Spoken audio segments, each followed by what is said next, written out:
Қазақстанның аумағында орта ғасырдағы ең қуатты мемлекеттер саналған Алтын Орда мен Шағатай ұлысының пайда болуы қала мәдениетінің өркендеуіне әсер етті. Алтын Орданың орталық бөлігінде ірі қалалар бой көтерді. Ғалымдардың айтуынша, Алтын Орда жерінде 300-ден аса қала болған. Қалалардағы адамдардың негізгі тіршілік көзі сауда болды. Алтын Ордадағы Сарайшық қаласында Теңге сарайы орналасқан. Ислам дінінің келуімен 13-15 ғасырларда мешіттер мен кесенелер салына бастады. Олар орталық Қазақстандағы Қаракеңгір өзенінің бойында Жошы хан кесенесі, Тараздағы Дәуітбек кесенесі, орталық Қазақстандағы Алаша хан кесенесі, Сығанақтағы Көк кесенесі, Әмір Темір билігі кезінде салынған Қожа Ахмет Яссауи кесенесі барша мұсылманның орталығына айналған. Тарихшы Рузбихан бұл кесене туралы дүние жүзіндегі ең ірі құрылыстың бірі. Бұл кесенеде адамзаттың сәулет өнеріндегі жетістіктері таңғажайып түрде берілген деп жазған.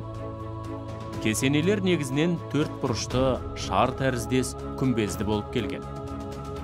Моңғол басқыншылығы моңғолдар кезінде қазақ жеріне тілі мен мәдениетін тарата алмады. Бату хан кезінде бүкіл мемлекеттік және ресми құжаттар түрік тілінде жүргізілсе, Алтын Орданың басқа хандары кезінде жазба деректер түркі тілінде 3 диалекті Қыпшақ, Оғыз, Қарлұқ тілдерінің негізінде жасалды. 13-15 ғасырларда діни дидактикалық сарындағы кітаптар мен сөздіктер шыға бастады. Алтын Орда дәуірі әдебиетінің көрнекті өкілі Сайфи Сарайидың Гүлістан бит түркі, Әл-Хорезмидің Махаббат наме, Құтыптың Хосрау шырын дастандары Қыпшақ парсы тілінде жазылған. 13-15 ғасырлардағы жыраулар поэзиясы сыпыра жырау мен кетбұғадан басталады. Халық аңыздары бойынша кетбұғаның өлеңдері Шыңғыс ханға арналған. Соның бірі Жошы өлімін жоқтау.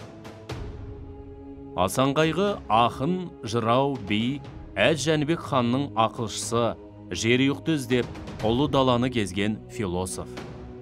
Оның поэзиясы Алтын Орданың күшеюін көксеген, аристократия өкілдерінің ойларын бір арнаға салған, империяны қалайда сақтап қалуды ойлаған сарынға толы. Қазтуған Сүйініш ұлы, батыр жырау.